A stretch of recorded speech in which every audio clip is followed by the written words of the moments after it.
Puisque Laurent Londex et Francesca Caruana sont rentrés en contact pendant quelques mois pour justement développer un travail artistique à partir des apports scientifiques de la paléontologie sous le regard de Laurent Londex, donc nous allons maintenant écouter quelques étapes du fruit de ces rencontres et de ces échanges.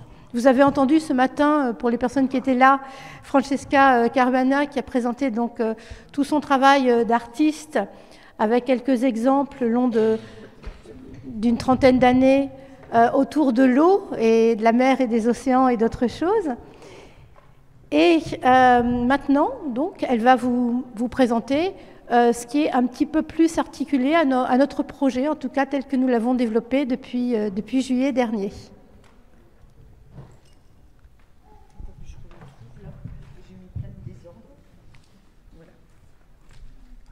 Merci. Bon, alors ce matin, ça va être un petit peu une redite de ce que j'ai dit ce matin, avec des arrêts plus particuliers sur la sensibilisation à laquelle je me consacre depuis des années sous des formes diverses. Bon, je regrette, je peux pas vous faire entendre ce que j'évoquais ce matin, à savoir mon intérêt pour la goutte d'eau. Alors, ce que j'ai appris aussi aujourd'hui, c'est qu'une goutte d'eau contient des milliards de virus, 1 milliard de virus. Voilà. Pour moi, c'est l'échelle de ce qu'on doit faire, de ce qu'on a à explorer. Donc, au départ, en 93, j'avais fait ça, c'est-à-dire ce spectacle qui était initié par le bruit de l'eau dans mon atelier et qui ensuite est devenu une somme de sons de la nature qui ont été consignés dans un échantillonneur et que j'ai joué de façon totalement analphabète en matière de musique, mais juste avec des rythmes. Et c'était des rythmes qui ressemblaient, qui étaient analogues au rythme de glissement des gestes peints, donc du pinceau, du fait de fermer les bocaux, enfin les pots, et donc qui allaient en même temps avec les cadences de l'eau. Alors que ce soit des orages, que ce soit l'eau qui tombait du robinet, les ruisseaux, etc. J'avais fait pour ça plusieurs formes. Donc la première, ça a été un poème sonore qu'on avait appelé à l'époque visuel sonore. Donc je ne vais pas redire ce que j'ai dit ce matin, mais la seule chose que je regrette, c'est de ne pas avoir quelques échantillons du son, parce qu'en même temps, je prenais l'eau sous toutes ses formes, y compris les formes d'onomatopée. C'est-à-dire que je faisais aussi les hauts d'exclamation, d'admiration, de consternation, sous forme de cocotte. Et comme font les chanteurs, hein, vous savez, quand ils apprennent, quand ils s'échauffent pour le chant lyrique. Et donc, tout ça faisait la bande sonore. Alors, j'avais démarré de Picasso avec Les pauvres au bord de la mer, qui étaient en fait, qui ne faisaient pas partie du spectacle, mais qui étaient en fait les maquettes à partir desquelles j'avais eu cette commande pour l'auditorium. Bon, je vais passer... Comment je fais? Là? Voilà. Donc ça, c'est ce que j'ai montré ce matin, c'est-à-dire les différentes actions que j'ai faites sur l'eau, au château d'Aubé, au musée de Collioure. Donc là, il y avait toutes sortes de variations. Je ne vais pas revenir là-dessus, c'était l'expo qui s'intitulait « Infiltration au Congrès mondial de l'eau » auquel j'étais invitée. Et puis, je vais aller vite puisque j'en ai parlé. Voilà. Alors, il y avait donc les poèmes sonores et puis des visions que j'appelle, qui sont différenciées entre visions critiques qu'on a vues précédemment, les visions poétiques avec Ça change tout, qui était l'océan vertical. Après, c'était aussi, ça faisait partie des visions poétiques sur celle des bois migrants. Et puis, ce à quoi je suis arrivée, c'est-à-dire à l'utilisation de la bâche plastique comme support. Et l'usage différent des supports amène à une sensibilisation qui m'a étonnée, parce que là, c'est le lien avec le public, c'est ce qui m'intéresse par-dessus tout, c'est de pouvoir créer un dialogue avec les personnes qui me demandent pourquoi je travaille sur la bâche à bulles. Or, la bâche à bulles, c'est plastique, ça peut être contre-productif, c'est-à-dire que je peins sur du plastique alors que c'est ce que je critique par-dessus tout. Et en fait, ça les mobilise. Je leur dis, bon, chaque bouteille, d'abord, il y a de l'eau consommable partout, sinon on s'empoisonnerait complètement, mais peut-être qu'on s'empoisonne encore plus avec les bouteilles plastiques, dans la mesure, et on en a aujourd'hui, hein, on n'a pas un truc à la louche, mais c'est comme ça, parce qu'il faut savoir aussi que ces bouteilles, elles séjournent sur des parkings de supermarchés pendant des heures, et que pendant ces heures-là, il y a des échanges qui se font entre le plastique et l'eau. Et nous, on avale tout ça, sans compter ce que nous disent les chercheurs de façon plus générale, qu'on avale une carte de crédit tous les mois en particules plastiques. Donc tous ces éléments, même si ça nous impacte dans la réalité, il s'agit, en tout cas pour moi, je ne peux pas dire nous, mais en tout cas dans le trajet que je cultive, c'est d'en faire une série de symboles exploitables en matière artistique. Alors, évidemment que ça, je peux considérer que c'est le b.a.-ba, et on en parlait, le b.a.-ba de mon travail, et j'en parlais tout à l'heure et ce matin.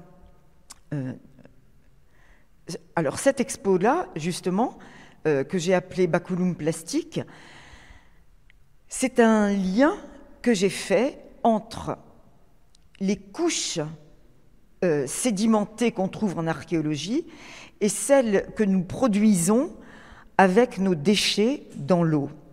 Et le lien que j'ai fait, c'était qu'en fait, Baculum Plastique, je l'ai appelé comme ça parce que Baculum est un os pénien, c'est une trace d'os pénien qu'on trouve encore chez de tout petits mustélidés et qui est en fait une trace un petit peu comme notre coccyx dans le sélacanthe, c'est-à-dire des traces archéologiques extrêmement rares, ténues, mais qui existent. Donc je m'étais amusée dans cette exposition, j'ai pas tout mis, hein, à créer un Adam et Ève qui était fait avec des os.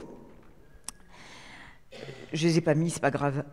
Où là il y avait Baculum baobellum, Baculum étant l'os pénien, baobellum étant la trace de l'os pelvien. Et ces traces-là, elles ont été, authentifiées évidemment par les chercheurs, sinon on ne le saurait pas. Et j'utilise ça comme symbole pour faire ce genre de fausse archéologie qui est faite avec des os de n'importe quoi que je trouve ou que je mange ou que je ne sais pas quoi. Et voilà. Et donc après, ça donnait lieu à ça. Et dans les recherches plus récentes, j'ai fait des travaux qui étaient plus liés. Alors là, c'est compliqué, ce que je dois expliquer. Parce que là, ce que vous voyez là, on va dire que c'est une planète avec sa mer, ses mers, ses océans, etc. Elle est en mouvement, elle est sur du plastique, mais elle fait partie d'une série de 8 que j'ai appelée Oculus de 1 à 8. Et l'Oculus, c'est le symbole, c'est un symbole qui est mis en abîme. Ça a commencé par le phénomène du hublot. C'est-à-dire, je vois à travers le hublot, je vois de l'eau. Mais le hublot, évidemment, du bateau, hein, je vois de l'eau.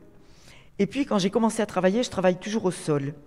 Et ce matin, je parlais de la verticalité, de l'horizontalité, qui sont des repères essentiels pour la partition, au sens musical, de mon travail.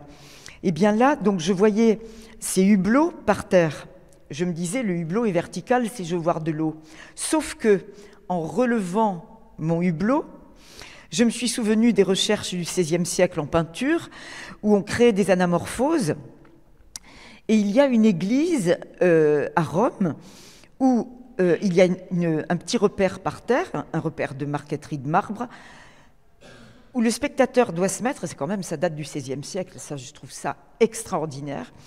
Et donc là, on se met là, et là, on voit un oculus, c'est-à-dire une pièce d'architecture, mais qui, au lieu d'être une vraie pièce d'architecture, est une pièce qui est peinte en trompe-l'œil, sur une toile tendue dans le plafond. J'ai oublié le nom de l'église, mais ça... Comment? San Jésus, peut-être. Oui, ça doit être ça.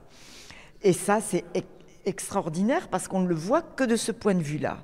Or, qu'est-ce qui m'intéressait là-dedans? C'est que, justement, ce qui est générateur de forme a deux sources, plusieurs sources.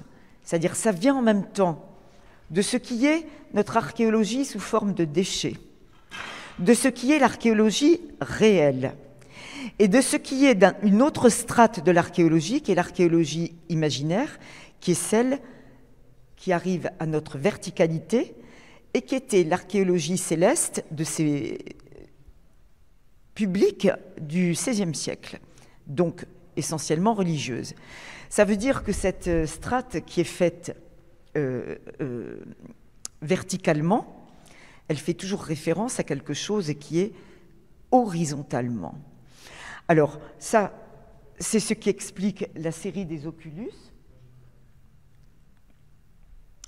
Et ensuite, ces oculus, toujours avec les explorations des champs, c'est ce qui a été la rencontre par visio depuis des mois, avec la chance que nous avons de nous être retrouvés dans ces groupes de visio, et où Laurent Londex nous a parlé des radiolaires, mais ce matin, je parlais des Patel, je parlais des Mathilda, que nous avait aussi montré en référence Almudena. Et en fait, ces échanges, il y a des mots qui font rêver. Alors, si ça fait rêver, je pense que ce n'est pas pour rien. C'est qu'il y a quelque chose qui nous touche, ne serait-ce que sur le plan sémantique, qui fait qu'on a une espèce de curiosité ensuite, une curiosité poétique d'investigation. Alors moi qui suis une nullité crasse en termes d'IA, je veux absolument me frotter à l'IA parce qu'elle nous permet de dire un rêve à la machine, enfin un rêve, peut-être parfois c'est une monstruosité, à la machine, et de lui dire voilà, j'aimerais bien qu'à partir d'une image comme ça, oblongue, lumineuse, extraordinaire, silicieuse, tout ce qu'on veut, je voudrais juste faire quelque chose qui me fait penser à. Et ça me fait penser à Matisse, par exemple. Et donc, elle me sort des choses comme ça. Et alors là, c'est indigent comme résultat, mais je suis scotchée par le double dialogue qu'il y a entre la forme réelle, la forme suggérée par le langage et un résultat qui va être encore à interpréter. Et là, je lui ai proposé, j'aimerais bien que ce soit en vitrail. Alors là, j'ai eu la banalité crasse, c'est-à-dire le fait que, bon, il y a des petites séparations comme de l'émaillage. Bon, et puis de nouveau Matisse, et voilà, et ça a continué comme ça. Alors ça c'était intéressant, parce que j'y ai mêlé ça, c'est-à-dire Jules Verne. Et ça m'a donné ça. Ah, je me suis dit, tiens, j'ai dit la machine a gardé en mémoire le fait qu'il y avait une information sur Matisse avec des découpes, une information, d'ailleurs, c'est au musée Matisse en ce moment, qu'il y a, oh, franchement, il faut voir ça, les restes de Matisse, de papier découpé qu'il n'a pas utilisé, et qui sont montrés, je suis allée voir ça hier soir d'Ardard, et qu'il a montré, et qui sont montrés sous forme d'unité. C'est étonnant. Matisse a découpé dans les papiers comme ça, il a découpé des petits morceaux, et on a l'impression que ça, cette forme-là, en haut à droite, là, ça là, elle est faite avec des petits bouts, des résidus de papier coupé de Matisse. Ça veut dire que la machine a intégré la mémoire donnée par l'info Matisse, plus des séparations, plus le fait que, en lui parlant de radiolaire, le fait que c'était lumineux, que c'était bleuté, bon. Et en plus, il a intégré l'espèce de structure tentaculaire de la pieuvre, enfin du kraken de Jules Verne. Voilà. Donc ça, si vous voulez, l'eau génératrice des formes, voilà par où ça passe. Donc là, je vous fais état d'un trajet qui est en train de se faire, des recherches que je suis en train de faire, et donc là, toujours par rapport au radiolaire, voilà les structures. Et maintenant, il va y avoir, bon là il a toujours gardé plein de choses, hein. Bon, modifié à quelques mots près. Et alors là, voilà, comme ça je ne serai pas trop longue, mais je vais pouvoir couvrir ce que je voulais raconter. C'est que ce matin, lorsqu'on exposait la présentation du projet, pour ce qui me concerne, j'ai, comment dire, c'est une espèce de désir fou de solliciter les communes, ce que j'ai déjà entrepris de faire, hein, de solliciter les communes et les communautés d'agglo, enfin je m'en fiche, qui veut, sur la frange littorale, partout où il y a des stations balnéaires, des ports, c'est-à-dire de l'eau et de l'habitation, et de pouvoir sensibiliser le public à des signalétiques, entre guillemets, c'est-à-dire à tout un parcours qui est un parcours de forme, où là, vous avez sous les yeux une proposition de l'IA assez monstrueuse, je dois dire, parce que je lui ai demandé de le conjuguer à un lampadaire, parce que je voudrais absolument qu'il y ait de la lumière. Il m'avait une espèce de... les grands yeux, je ne sais pas ce qu'on peut imaginer, un balcon épouvantable, point de suspension, mais j'ai trouvé que c'était intéressant. C'est intéressant parce qu'il a gardé cette structure-là, c'est-à-dire non seulement la structure de Matisse, mais en même temps, merci, mais en même temps, la structure des radiolaires, et vous allez comprendre pourquoi à deux niveaux. Vous voyez ce qui est là? Je n'ai pas eu le temps de le photographier, mais j'ai trouvé dans mon jardin, je vous assure que c'est une sorte de miracle, parce que si je n'avais pas vu cette chose qui est fabriquée par l'IA, je n'aurais pas remarqué dans le jardin quelque chose de naturel, complètement naturel. J'avais oublié 2 carrelages à la sortie de mon atelier, 2 carrelages que j'ai voulu déplacer. Et entre les carrelages, il y a une dentelle de petits feuillages minuscules. C'est comme une dentelle de nervures qui s'est faite. Et quand j'ai vu ça, eh ben, je l'ai gardé comme quelque chose de précieux. Parce qu'à partir de ça, je peux raconter une mythologie qui fait partie donc du deuxième versant. Alors le deuxième versant avec lequel je vais terminer, parce que ça fait partie de notre programme donc mis en commun avec le groupe, à savoir la création de micro-mythes, exactement comme je l'évoquais pour des populations tribales ce matin, loin d'être primitives, très très loin d'être primitives. Les cultures tribales sont des cultures sur lesquelles on a intérêt à s'appuyer parce qu'elles ont d'une part la richesse du présent et du passé, et je ne vais même pas parler du futur, mais aussi la richesse du fait que on utilise l'ancêtre comme source de respect, source d'initiative et source de continuité. Qu'est-ce qu'on entend par là? Il n'y a pas besoin de coercition. Il n'y a pas besoin de contrainte, pas besoin de punition, rien du tout. C'est quelque chose qui est inscrit dans l'esprit de ces populations. C'est-à-dire on ne va pas faire certains gestes parce qu'on respecte l'ancêtre. Mais l'ancêtre, il est très symbolique. Et même si on lui rend hommage par des cérémonies coutumières, c'est inscrit. Qu'est-ce que je veux dire par là? Je veux dire que ça, le radiolaire, eh bien, personnellement, dans la chaîne en plus qu'a fourni et Laurent Londex et François Sarano pour moi, c'est, je vais m'appuyer sur le radiolaire comme ancêtre pour fabriquer des micro-mythes.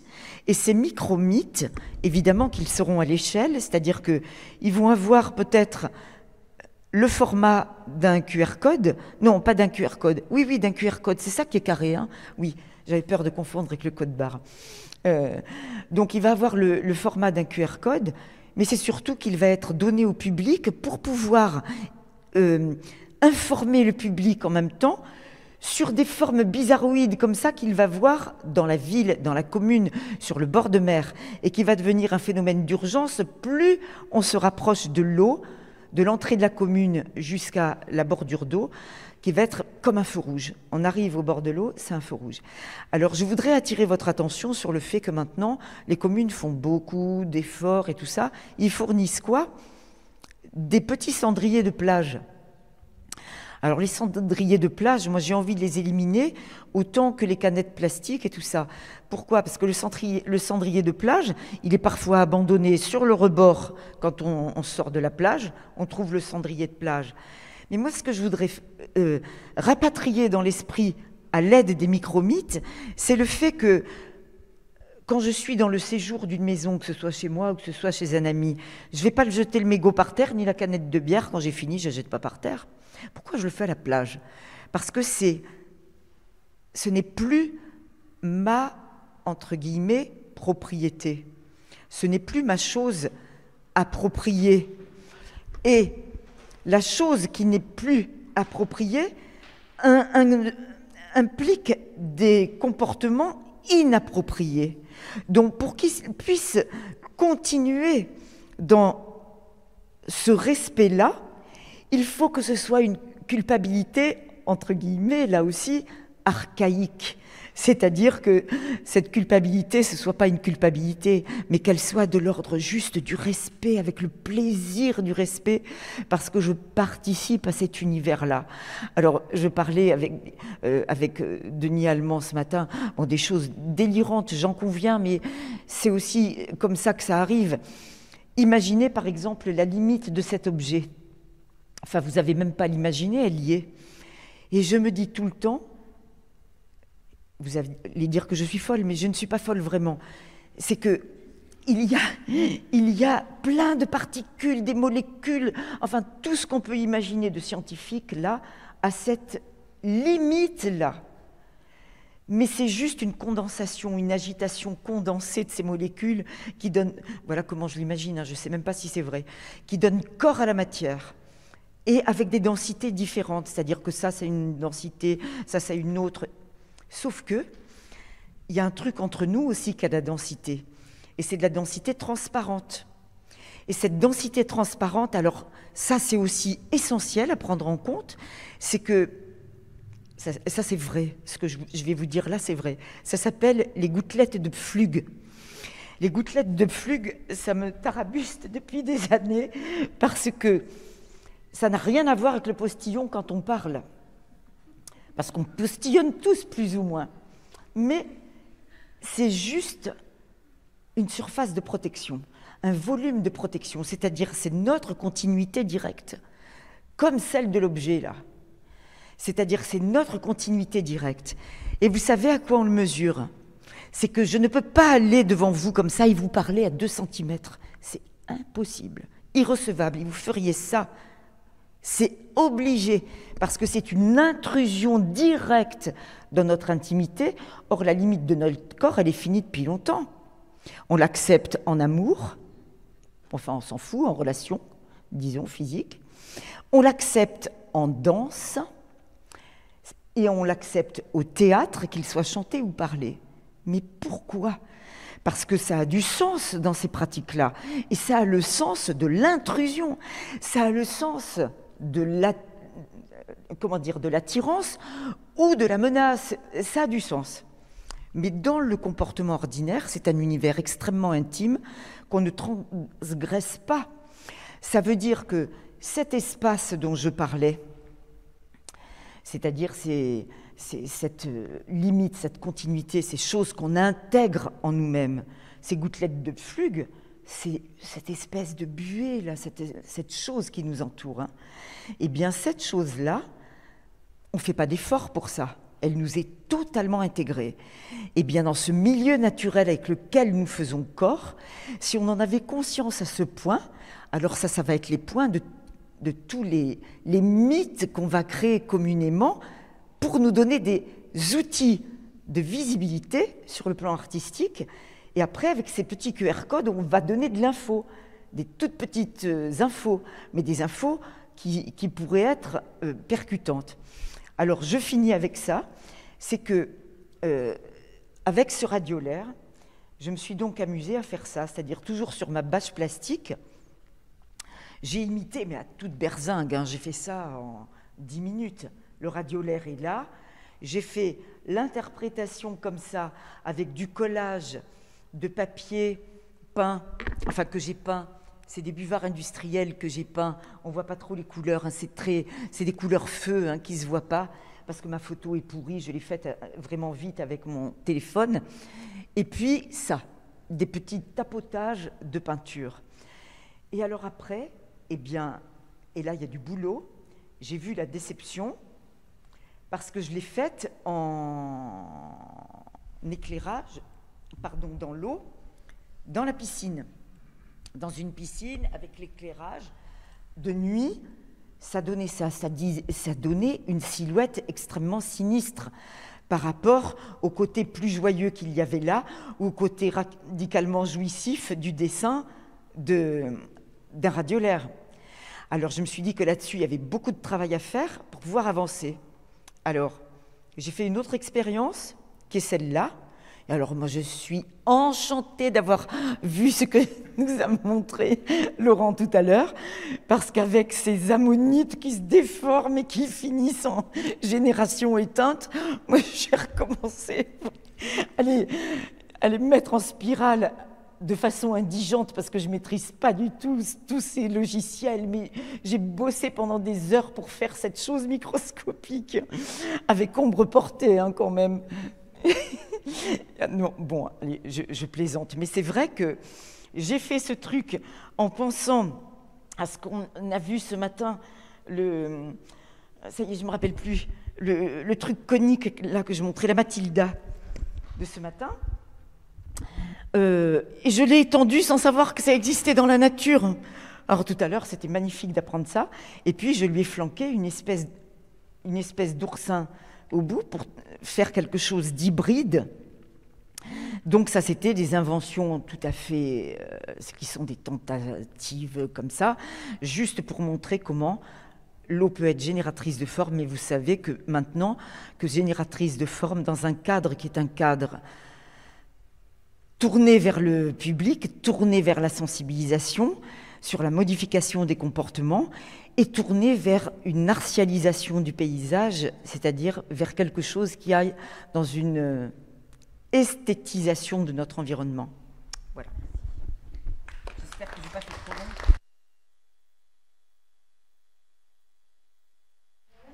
Merci beaucoup, Francesca. Nous avons glissé sur la limite de notre temps. Donc, on pourra rattraper tout à l'heure si vous voulez poser une question quand même. Voilà, alors une question, on y répond rapidement et puis ensuite on pourra enchaîner si vous le voulez bien. J'espère que cette question vous concernera tous les deux. Sinon, à la fin, peut-être on aura l'opportunité. Alexandra, si vous voulez. Oui, merci beaucoup pour ces deux interventions.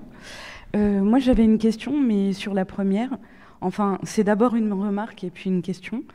Je me suis rendu compte en regardant les ammonites que ça me faisait penser à la suite de Fibonacci et à Mandelbrot aussi. Et je me demandais si vous aviez poussé justement les liens entre l'analyse des liens entre mathématiques et et monde vivant. Voilà, merci.